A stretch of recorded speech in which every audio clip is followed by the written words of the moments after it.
sorry about the setup here. That last talk was amazing. I have 2 kids as well, and I really enjoyed that. So I just want to say that was great.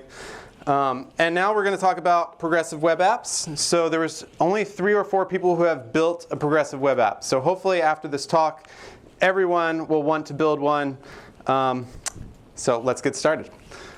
I am from Comcast, which is out of Philadelphia. It's about a 3-hour drive. Could be about 4 or 5 hours, depending on the traffic. I did not hit any traffic yesterday, so thank goodness. And for those who don't know, Comcast is one of the largest internet providers in the United States. This is our gateway router. That's an X6 router or something like that, but it's got really cool modems and Wi-Fi capability in there. And the reason why I bring this up is because this will be our intro to a progressive web app. So at Comcast, I am a web developer. I've been there for 15 years now, so it's like I've been there for my entire adult life for the most part. And we built this awesome website. This is XFi, and it allows our customers to actually remotely control their gateway internet interface. So you get to see all the devices that come onto your Wi-Fi. You can set parental controls. So when your kids are really bad and you don't want to argue with them, you just shut off internet access to their tablet. And that is the best form of punishment. So Allison, I hope you have XFi and you know how to just disable internet. You can set bedtime routines, like shut off internet at 7 o'clock. But it's really great. We spent a lot of time building this.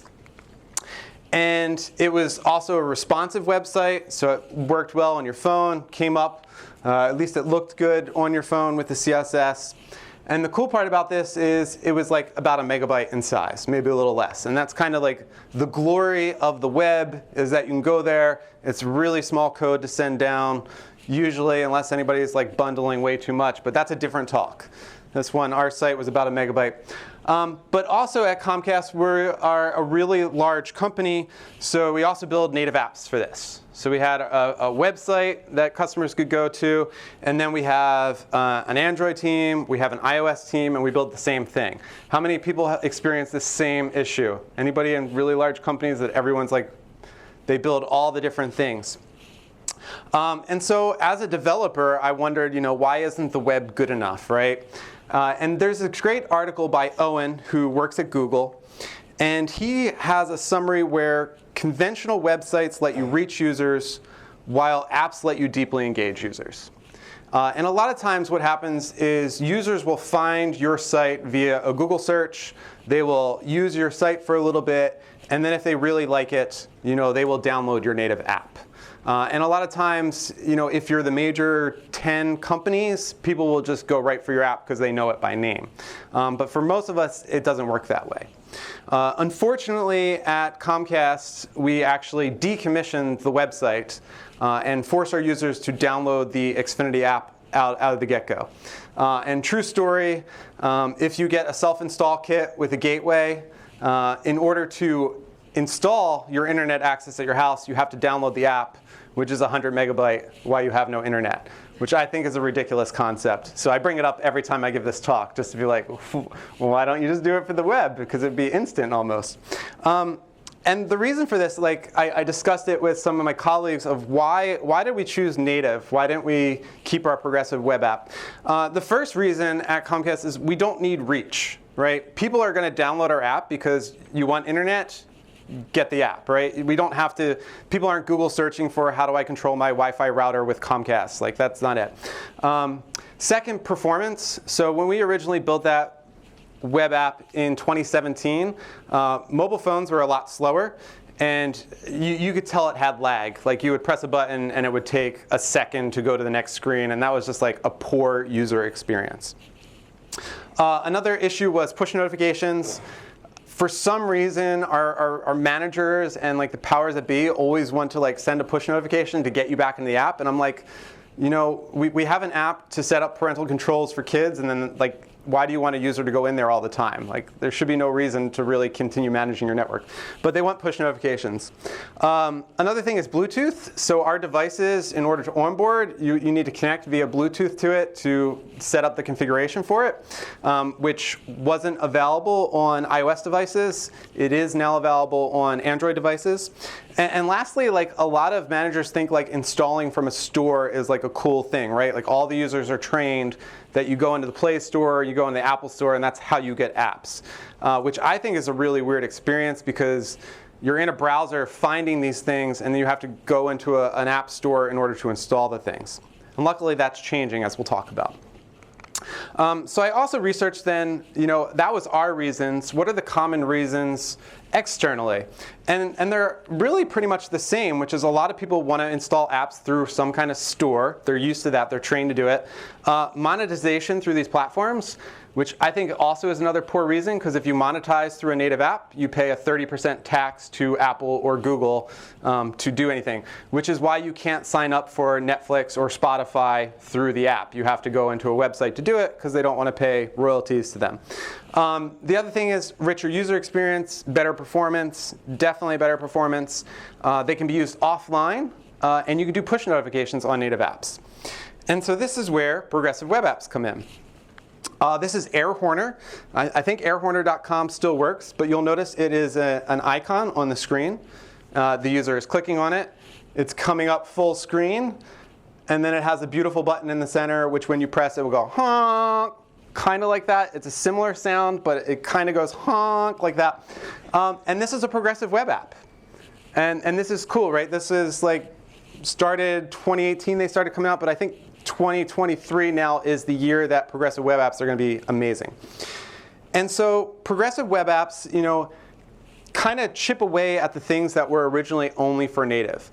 There are now progressive web app stores. At least Microsoft has a progressive web app store that you can actually register your web app for it, because progressive web apps also work on desktop. It's not just mobile only.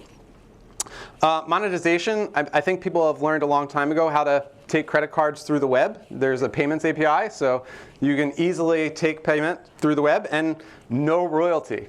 Completely, well, you'll have to pay the credit card processing fees, but you pay that regardless.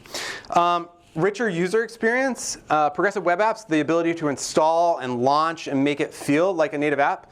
There's actually it's very hard to tell the difference between a native app now and a progressive web app. They can also be used offline. We will talk about that during this talk. And you can do push notifications now.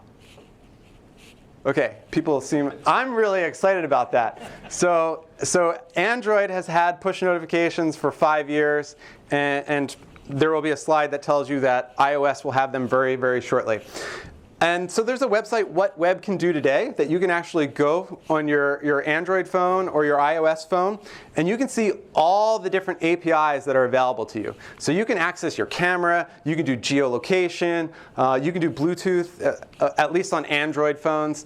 So I have an Apple phone, an iOS phone. So I have an Apple phone. I've had an Apple phone for a little while. I like an Apple phone mostly because I have a MacBook. I think both phones are great.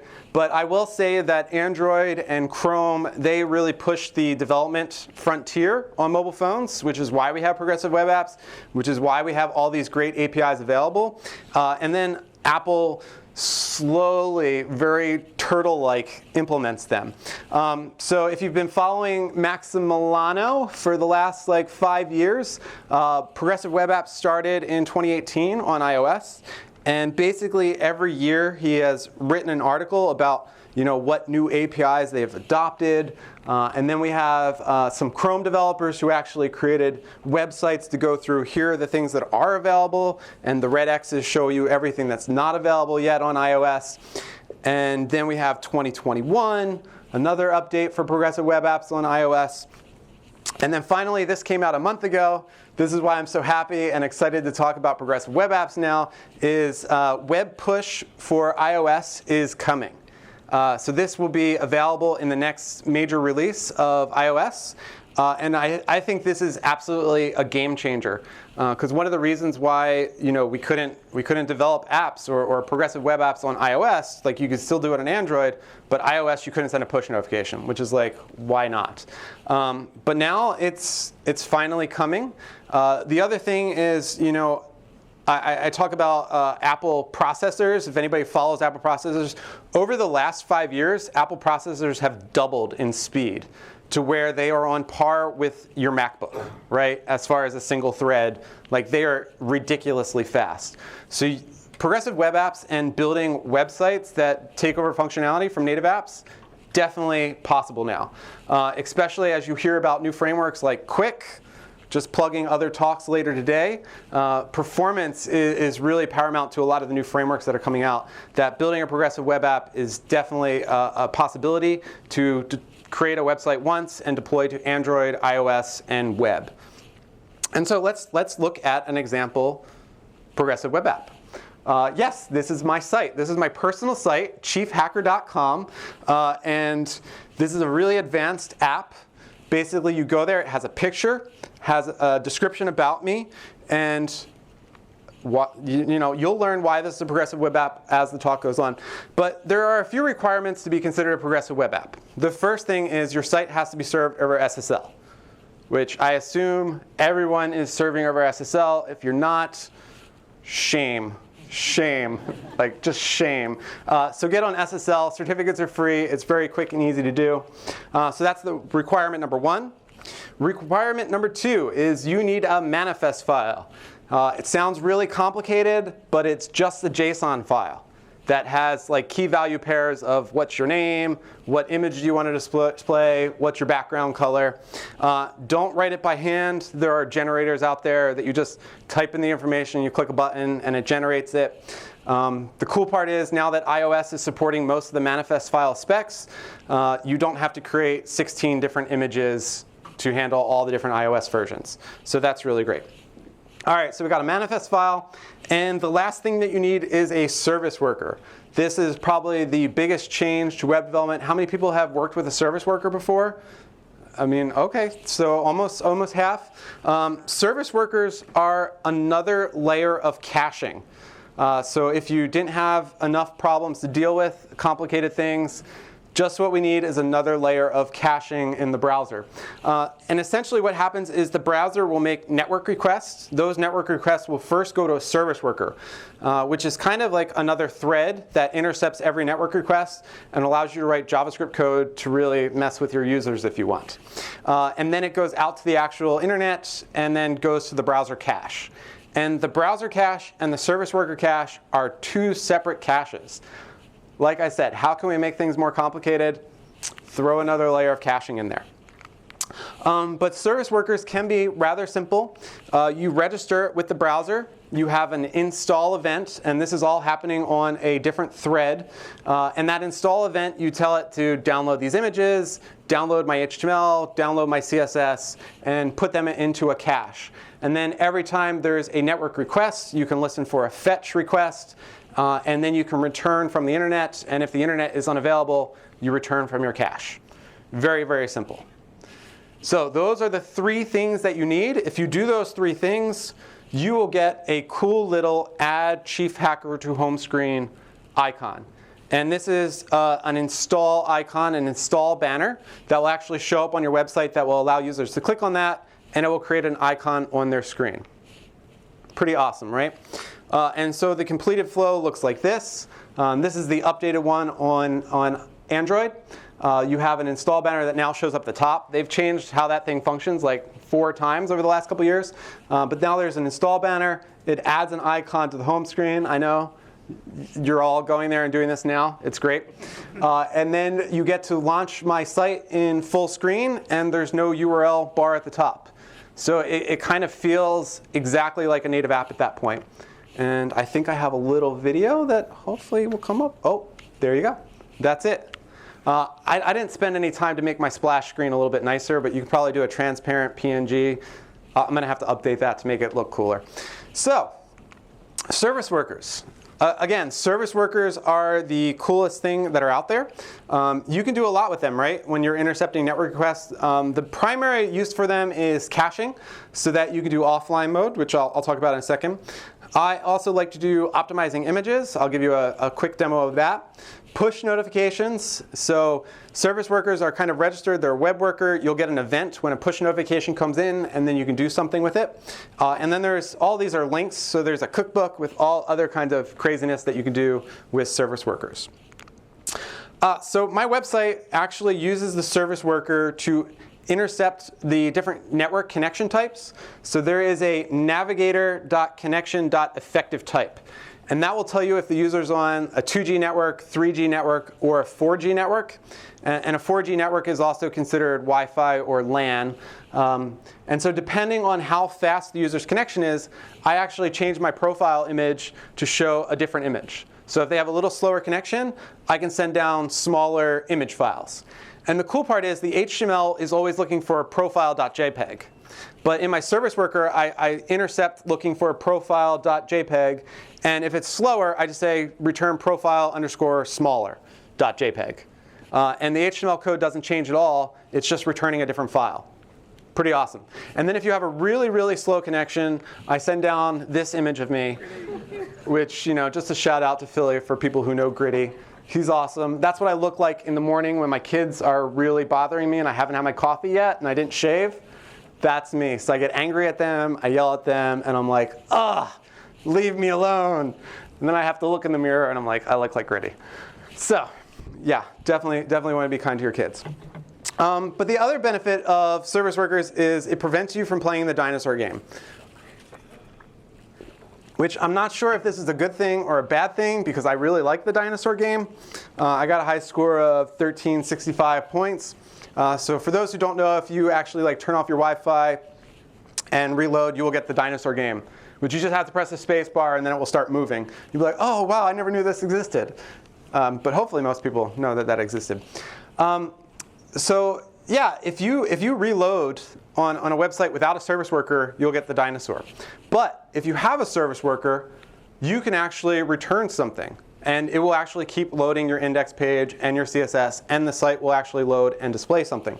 The cool part is there is a add event listener for online. So the browser will actually tell you that the browser's online or offline. So you get an event. And all I'm doing here is I'm just changing my profile image to be grayed out to let the user know they're offline. Some websites, they'll display a little message at the bottom. You could do all kinds of things, but there's an event that you listen for. So if the user was online, they loaded up your site, and you go offline, you can have a little notification come up that you can create or do something to your website to be like, you're currently offline. Please go back online. So the idea of service workers isn't necessarily to allow you to keep functioning without an internet connection. You can do that, but you don't have to. I like to just tell people to go back online. But if you do want to work offline, there's background sync. So there's IndexedDB in the browser. So you have your own little database. And if you want to work completely offline, you can in a progressive web app. And you can save all your changes to an IndexedDB. And then there is a service worker sync event, which will be called whenever the browser has internet access again. So this will happen automatically. That will fire up your website, and you can actually say, oh, I have internet connection. I can send back all the changes that I saved in IndexedDB. I don't do that, probably because it's pretty complicated to do synchronization between two databases. I know how hard that is, but you can do it. If you have a use case for it, you can do it. So I will tell you again, service workers operate in a different thread. They do not have access to the main thread. They are basically a web worker. You can send post messages back and forth to the main thread, but they are separate. You cannot do document.createElement. You can't change the DOM at all. You send messages back and forth. That's how they work. And also, you cannot keep state in there. You can't create a global variable and have an object that lives over time. You basically have to send messages in. Once it fires up, you can save stuff into IndexedDB. I don't know if you have access to local storage. You might. I haven't checked. But essentially, it's its own little worker thread that does its own thing. It's happy, and then it goes away. That's cool. Final warning, service workers are really dangerous. If you do not have caching headers set up correctly, or you struggle with HTTP caching headers, maybe don't do service workers. Maybe don't do them. So true story, on our site, we used Workbox. And by default, this is an NPM package that will create a service worker for you. And it will go through all your files and register them for the install event. And we like to push out our unminified code too, so we can do debugging in production. So we had users coming to our site, downloading 70 megabytes worth of files because they were downloading all the unminified files too. Really, really crazy stuff. So make sure you're checking your service worker, that you're doing it correctly. The other thing is, once you install a service worker, it's a layer of cache, right? So if you don't do cache busting correctly with it, you could always be serving whatever's in your service worker cache. Okay, that was as much warning as I could possibly offer. But they're great. Definitely go out and do it. Just don't do it in production right away. Also, if you use WordPress, which is apparently 50% of the internet, there are plugins to do progressive web apps. Like there's actually a super PWA, click install, and you have a progressive web app. It's that simple. To make sure that your site is actually a progressive web app and working, there is a PWA builder. You can go there, submit your URL, and it will check what you have and what you're missing, etc. So, you're probably all wondering, what about push notifications? How do I actually send a push notification? Well, go to web.dev and go to this article, Web Push Notifications, Timely, Relevant, and Precise, and then read all 11 pages and figure it out by yourself, because it's also really not fun. Brief overview of how push notifications work, because this is kind of confusing for a lot of people, but you ask the browser to get permission to send a push notification, step one. Then you get the push subscription, which is the user clicked OK on the allow notifications. That will give you this JSON, which is basically an endpoint, which will correspond to Google or Mozilla or Safari, like the different browsers. So each one has their own endpoint. And you also need your own public key and private key to create a subscription on the user. And then you take this key that you get back and you send it to your server to associate it with the client that's logged in, right? That way you know that client, this is how I get in contact with them. Second step is on your server, you send a web push protocol. So there's node push is a library. You just do node push with that key that you got back, that little bit of JSON, and you send out a notification. And that will send it to the push service, which is either Chrome, Firefox, Safari, and then the message will arrive on their device. Their device will then wake up the browser, and the browser, your service worker, will get a push event. So you have an add event listener for a push notification, and then you can display a notification. So notifications look different on different platforms. You can send this whole body here, so you have actions of whether you want to do thumbs up or thumbs down. You can send an image with it. They have sound effects. I don't know if sound is in the spec, but I don't think anybody implemented it yet because it'd be really annoying to get sounds all the time. You can do custom vibrations. So you can have like the Star Wars theme, dun, dun, dun, dun, on the phone going off, which is really great. That actually works.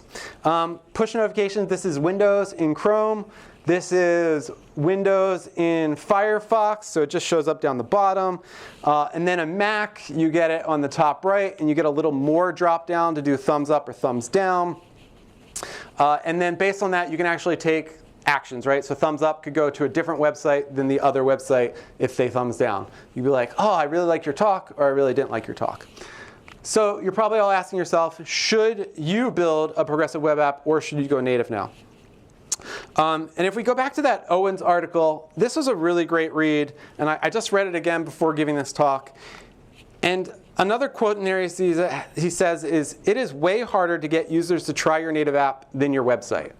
You know, again, if you're not Facebook, Pinterest, or one of the top 10 apps, it's probably way easier for users to find your website and to install your website through that install home banner than it will be for users to actually want to download your app. Because like it's only like 10% want to actually download your app. It's really small. And here is Twitter versus Twitter Lite. And there's the native app, and then there's the progressive web app, which I'm not sure which one's which. That's the native app. So you can see that cool splash screen. Oh, no, I clicked on the play button over here. And here's the progressive web app version of it. Starbucks also has a really good progressive web app. Like, you really can't tell the difference, mostly because these two apps, their lag is they have to call the internet to get the data and then process it and display something. And both of them are going to run at basically the same speed. There's a little nicer integration that the native app has because they have access to like local photos that you don't get on the web. So it's a little cleaner, but if you want to go one development team, you can do a lot of the stuff on the web. There is a pamp.rocks website, which gives you a few example progressive web apps that you can check out in case you want to get some ideas. And like I said, I think a lot of major companies are investing heavily in this. Microsoft has a progressive web app store. These also work on desktop as well. So you don't have to do an Electron wrapper anymore to get a desktop install for your web app. You can just do a progressive web app. And there's great tooling to do development for phones. You can plug your phone into your laptop and actually run the development tools on your laptop so you can do debugging. I recommend this at least for performance to make sure your app is working right. But there's a lot of success for creating a progressive web app. Pinterest made one a few years ago, and the reason for it was they were going international, and space on your phone is limited, and also people don't have much bandwidth in other countries. So they did a progressive web app, and they rewrote their whole site to be a lot faster and slimmer. And after 6 months, they had 800,000 people using their progressive web app. So that's amazing numbers and use and scale, which is why I really like progressive web apps. This should be a QR code to these slides. If anybody wants them, I will leave it up for a second. And that is all I have. So we're like close to back on time. Thank you all.